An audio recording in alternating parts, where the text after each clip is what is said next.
ایک مرتبہ کا ذکر ہے کہ حضرت ابراہیم بن ادم رحمۃ اللہ تعالی علیہ، جن کو اللہ نے بہت بڑی سلطنت عطا فرمائی تھی، بہت بڑا ملک عطا فرمایا تھا، یہ ایک ملک کے بہت بڑے حاکم اور بادشاہ تھے۔ اللہ نے ان کو اتنی شان عطا فرمائی تھی، تو یہ حضرت ابراہیم بن ادم رحمۃ اللہ تعالی علیہ کے بارے میں یہ واقعہ مشہور ہے کہ ایک دن یہ سمندر کے کنارے بیٹھے اپنی گدڑی سی رہے تھے، اپنی گدڑی کو درست کر رہے تھے، تو اسی دوران ان کے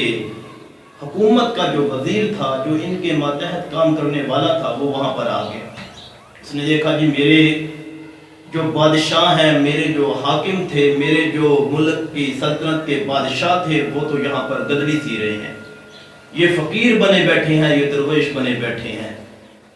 دیکھو کس طرح ان کا برا حال ہوا ہے۔ دل میں یہ ساری باتیں سوچ رہے کہ ان کی حالت کیا بن گئی ہے، یہ یہاں پر درویشی اختیار کر کے بیٹھے ہیں، ادھر بادشاہت ان کی وجہ سے، ان کے نہ ہونے کی وجہ سے تباہ و برباد ہو رہی ہے، اس کو کوئی اچھا سنبھالنے والا نہیں مل رہا، یہ تباہ و برباد ہو رہی ہے، اور یہ یہاں پر درویشی اختیار کر کے اپنی گدڑی کو ٹھیک کر رہے ہیں۔ اب یہ بات اس وزیر نے اپن دل کے اندر سوچی، اور حضرت ابراہیم بن ادم وہاں پر بیٹھے ہوئے کشف کے ذریعے ان کو اس بات کا علم ہو گیا۔ جب ان کو اس بات کا علم ہوا تو وزیر کو بلایا کہ وزیر میرے پاس آؤ۔ اب وزیر حضرت ابراہیم بن ادم اللہ کے نیک بزرگ کے پاس گیا اور جا کر کہا جی،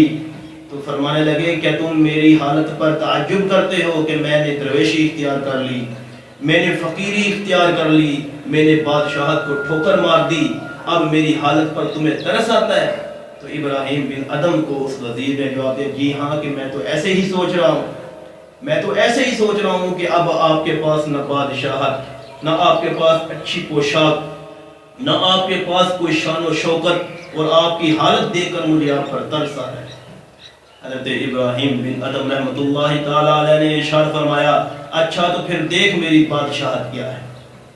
پھر دیکھ میری بادشاہت اللہ نے مجھے کیسی بادشاہت عطا کی ہے۔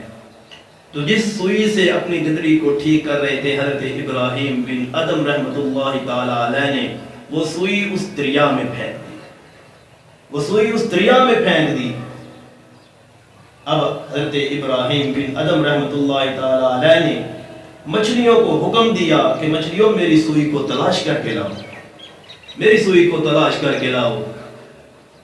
تو وہ وزیر دیکھتا ہے کہ تھوڑی دیر گزری کہ ساری مچھلیوں کے منہ میں سوئیاں ہیں، اور وہ ساری سوئیاں سونے کی ہیں، وہ ساری سونے سے بنی ہوئی ہیں، سونے کی سوئیاں ہیں۔ تو حضرت ابراہیم بن ادم نے دوبارہ ان کو مخاطب ہوتے ہوئے یہ ارشاد فرمانے لگے اے میرے اللہ، ان مچھلیوں کو حکم دیں کہ میری سوئی مجھے لا کے دیں، مجھے سونے کی سوئی نہیں چاہیے،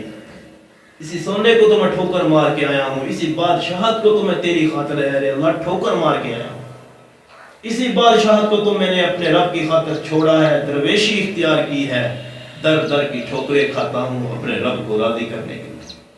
اپنے رب کو منانے کے لیے، جنت کو پانے کے لیے، اپنے رب کے حضور اپنے نام کو اچھا بنانے کے لیے، اپنے رب کے حضور اپنے نام کو اچھا بنانے کے لیے۔ یہ نہیں ہے کہ مجھے بادشاہت مل جائے اور میں اپنا نام اچھا بنا لوں، نہیں، میرا اللہ یہ کہے کہ ابراہیم بن ادم میرا ہے، میرا اللہ مجھے کہے کہ ابراہیم میرا ہے۔ تو جب دوسری مرتبہ حضرت ابراہیم بن ادم نے مچھلیوں کو حکم دیا کہ میری سوئی تلاش کر کے لاؤ، میری سوئی مجھے دو، تو ایک مچھلی تھوڑی دیر کے بعد ایک سوئی کو اپنے منہ میں لے کر آئی اور آپ کی طرف ہو گئی، تو حضرت ابراہیم بن ادم نے اس کے منہ سے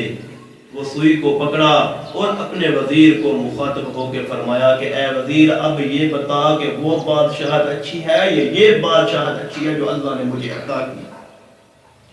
وہ بادشاہت، لوگ میرے خوف سے میری بادشاہت کو تسلیم کرتے تھے، لوگ مجھ سے ڈرتے تھے، لوگ اس لیے مجھے بادشاہ مانتے تھے کہ میرے پاس شان تھی، طاقت تھا،